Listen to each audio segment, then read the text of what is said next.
अस्सलाम वालेकुम आप सभी को मेरी तरफ़ से और मेरी फ़ैमिली की तरफ़ से ईद मुबारक। तो ख़ैर जी व्लॉग मैं स्टार्ट कर रही हूँ चाँद रात के दिन से। तो ये फ़जर के बाद का वक़्त था, मैं ऐसे ही नमाज़ और कुरान पढ़ने के बाद ना ऐसे ही लेटी हुई थी जानमाज़ पे और सोचा था कि थोड़ा रेस्ट कर लूँ और फिर मैं उठ गई थी थोड़ी देर बाद। तो फिर सोचा कि आज बहुत सारे काम करने हैं क्योंकि कल मुझे कोई काम नहीं करना क्योंकि कल ईद होगी ना, तो फिर इसलिए। 7-8 बजे के करीब मैं उठ गई थी और फिर मैंने सोचा कि मैं सोफ़ा के जो कवर्स हैं ना वो मैं निकाल के चेंज कर देती हूँ। तो फिर यहाँ पे चेंज करने के बाद मैंने लुक जो है वो शेयर किया आप सबके साथ और उसके बाद मैं थोड़ा रेस्ट कर रही थी और घर की सफाई वगैरह मैं शाम को करूँगी। तो फिर इसीलिए जो है ना मम्मा ने हमारे घर पे जो बर्तन धोने के लिए हेल्पर आती हैं तो उनको कहा कि आप किसी मेहंदी डिज़ाइनर अगर हैं तो बुलवा लें, मुझे दिलवानी है। तो फिर उन्होंने बुलवाई थी लेकिन मम्मा ने नहीं दिलवाई और मेरे हाथों में लगा दी उन्होंने। तो फिर ठीक है, मैंने भी सोचा कि दिलवा लेते हैं, काफ़ी दिन हो गए हैं। एक्चुअली तो 1 साल ही हो गया है कि मैंने अपने हाथों पे मेहंदी नहीं लगाई। तो फिर इसलिए मैंने दोनों हाथों पे दोनों तरफ मेहंदी लगवाई। और चाँद रात के दिन में ना जब सुबह के वक़्त मैंने सोफ़ा सेट करके सारा कुछ सेट कर दिया था तो फिर मैंने कुछ शॉपिंग की थी ज़ेप्टो से, वो मैंने लास्ट में ऐड की है। तो आप सब व्लॉग के एंड तक बने रहिएगा। तो फिर यहाँ पे जी ज़ोहर के वक़्त वो आई थी, ज़ोहर की नमाज़ मैंने पढ़ ली थी और उसके बाद मेहंदी लगवाई थी मैंने और उसके बाद अराउंड 5 टू 5:20 तक मैंने मेहंदी जो है ना वो वॉश ऑफ करके जल्दी से असर की नमाज़ पढ़ी और उसके बाद कुरान पाक पढ़ना था मुझे तो फिर वो पढ़ा और उसके बाद मैं आपको दिखाती हूँ कि मेरी मेहंदी कैसी लग रही है दोनों हाथों पे।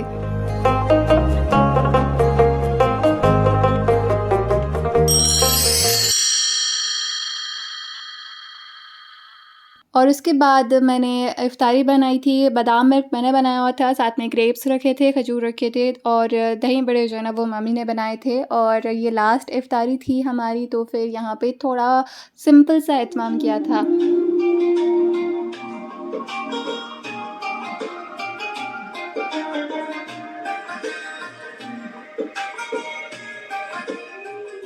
ख़ैर जब हम लोगों ने रोज़ा वग़ैरह खोल लिया हुआ था तो फिर उसके बाद मैंने मम्मा को कहा कि आप चाय बना दें, तो फिर उन्होंने मेरे लिए चाय बना दी थी। यहाँ पे मैंने साथ में एक कुकी ली थी पिस्ताशियो की, जो कि मैंने स्टार मार्केट से ली थी और उसके बाद ही मैंने मगरिब की नमाज़ पढ़ी और उसके बाद कुरान पाक पढ़ना था मुझे तो फिर वो पढ़ा हुआ था इशा के वक़्त तक। तो और उसके बाद इशा की नमाज़ भी पढ़ ली थी और फिर इशा की नमाज़ पढ़ने के बाद ना फिर थोड़ा-सा ज़िक्र वग़ैरह किया, नफ़िल नमाज़ वग़ैरह पढ़ी क्योंकि ये वाली रात जो है ना वो लैलतुल जायज़ा के नाम पे होती है। तो फिर ये इनाम वाली रात भी होती है। तो ये मैंने सुना था ताकि मैंने सोचा कि आपके साथ भी शेयर कर दूँ तो फिर इसलिए शेयर कर दिया।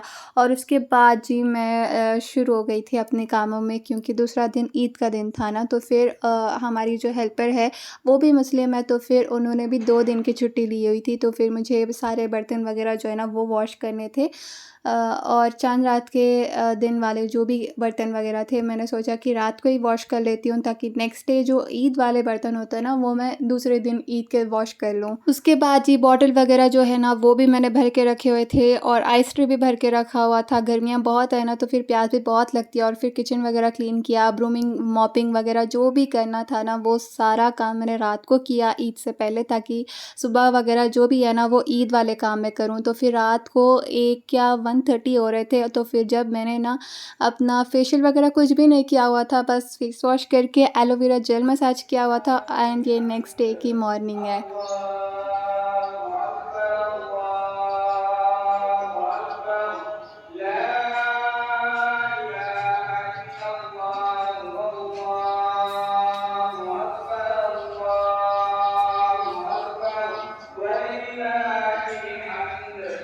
जब चाय वग़ैरह पी ली थी ना तो फिर उसके बाद मेरी और अयमन की लड़ाई हो गई थी अच्छी ख़ासी। तो फिर उसके बाद मैंने शाम तक यानी कि 3 बजे तक मैंने कुछ भी नहीं किया हुआ था, ना ही कोई ईद वाले काम किए हुए थे और मुझे ईद ईद भी नहीं लग रही थी। तो फिर जब डैड घर आए थे 3-4 बजे के करीब तो फिर उन्होंने कहा था कि खैर तुम जाने दो, छोड़ो और फिर रेडी हो जाओ, हम लोग बाहर चलते हैं, लंच बाहर करेंगे। तो फिर मैं उनके खातिर रेडी भी हो गई थी और उन्होंने बाहर भी लेके गए और जब हम लोग बाहर गए, लंच किया और फिर वापस घर आए और मम्मी ने जो कद्दू की खीर वगैरह बनाई थी वो सब खाया किया। तो फिर जो है ना मुझे थोड़ा-सा बचा कुचा सा जो भी दिन था ईद का, वो ईद लग रहा था।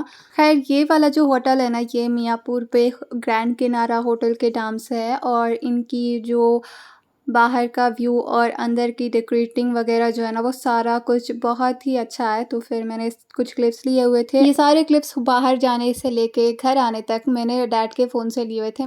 मेरे फ़ोन की बैटरी डेड हो चुकी थी और फिर चार्जर नहीं मिल रहा था, तो फिर मैंने अपना फ़ोन जो है ना वो ऐसे ही बैग में रखा हुआ था और हम लोगों ने चिकन मंचू सूप और ड्राई फ़िश और जो सॉफ्ट फ़िश फ्राई होती है वो ऑर्डर की थी और चिकन दम बिरयानी और फिर साथ में ड्रैगन चिकन था और फ्राइड राइस थी। ये हमारी फुल लुक थी चारों की। तो फिर मैंने सोचा कि शेयर कर देती हूँ और मैंने अपने फ़ोन से कोई भी फ़ोटोज़ वीडियोज़ वगैरह नहीं लिए हुए थे क्योंकि मेरा मूड ख़राब था।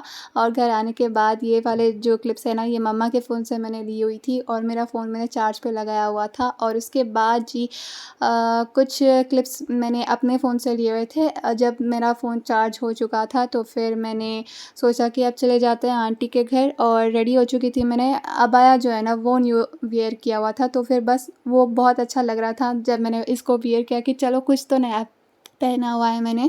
और फिर उसके बाद जब घर गए थे आंटी के, तो फिर मैंने निशा को कहा कि मेरे सिर में दर्द हो रहा है तो मेरे लिए चाय बना दो। तो फिर उन्होंने चाय बनाई मेरे लिए, चाय पिया और कुछ बातें वगैरह की हम लोगों ने यहाँ पे बैठ के। और उसके बाद जब डैड आए हुए थे तो फिर मैंने सोचा कि डैड के साथ ही वापस घर चलते हैं। और यहाँ पे डैड जो है ना ब्राउनी को वॉकिंग भी कराते हैं और साथ में जो स्ट्रीट डॉग्स होते हैं उनको खाना भी खिलाते हैं। तो फिर रोज़ाना डैड जो है ना यहाँ पे स्ट्रीट डॉग्स को फूड देते हैं यहाँ पे। तो फिर मैंने सोचा कि क्लिप्स वगैरह ले लूँ और आप सबके साथ भी शेयर कर दूँ। यहाँ पे करीब 6 टू 7 स्ट्रीट डॉग्स आते हैं और यहाँ पे सबको डैड जो है ना प्लेट पे खाना वगैरह लाइन से डाल के देते हैं और वो लोग अपना खाना डिनर वगैरह करते हैं। और डिनर एक ही कराते हैं शायद, मेरे ख़्याल से, मुझे जहाँ तक पता है, मैंने नहीं पूछा डिटेलली। लेकिन रोज़ाना डैड ना भी कराए ना तो फिर आंटी या फिर बच्चे जो है ना वो डाल देते हैं। सो खैर जब तक डैड जो है ना स्ट्रीट डॉग्स को खाना दे रहे थे तो फिर हम लोग जो है ना ब्राउनी को वॉकिंग पे लेके जा रहे थे और आधी दूर तक तो ये आ गया था, लेकिन उसके बाद इसको वापस जाना था। और ये जो है ना डैड जहाँ पे होते हैं तो फिर वहाँ पे ये रह नहीं सकता ज़्यादा दूर डैड से। तो फिर हम लोग यहाँ पे वापस जा रहे हैं और उसके बाद ना डैड इसको अपनी बाइक पे राइड करवाते हैं और घर आके वापस उसको आइसक्रीम भी खिलाते हैं। तो फिर यहाँ पे रात भी ख़त्म हो चुकी थी तो फिर डैड के साथ मैं वापस घर आ गई थी और घर आके बस रेस्ट वगैरह किया। और ये जो है ना मम्मा भी ईद के दिन रेडी नहीं हुई थी, ईद के दूसरे दिन भी रेडी नहीं हुई थी। तो फिर ईद के थर्ड डे की ये लुक है। ये मैंने डीमार्ट से लिया हुआ था मॉम के लिए और पैंट भी। तो फिर मैंने सोचा कि ईद की थर्ड डे की लुक ही सही मैं आपके साथ शेयर कर देती हूँ। तो फिर यहाँ पे जी मैं आपके साथ जो है ना ज़ेप्टो की जो शॉपिंग की थी मैंने वो शेयर कर रही हूँ। ये रहने का लिप ग्लॉस है और एवरीडे के लिए तो ये परफेक्ट है। सच में मैंने इसको यूज़ भी किया है और काफ़ी हाइड्रेटिंग भी है। और ये जो है ना मुझे नहीं पता था कि ज़ेप्टो में लेंसेज भी मिलता है। तो फिर मैंने जब चेक किया तो फिर मैंने ऑर्डर के लिए थे अपने लिए, ईद वाले दिन पहनूंगी करके, लेकिन नहीं पहना हुआ था। बस ये जो शेड है लेंसेज का वो एक्वा ग्रे या फिर स्ट्रॉमी ग्रे का है और ये इनसाइड का आईब्रो पेंसिल है और उसके साथ स्पूली ब्रश भी आया हुआ था इनसाइड का। ये काफ़ी अच्छा है। वैसे डार्क ब्राउन कलर नहीं है इसका, लाइट ब्राउन है, लेकिन ब्लैक के साथ थोड़ा स्मच करूँगी तो डार्क ब्राउन शेड ही आएगा।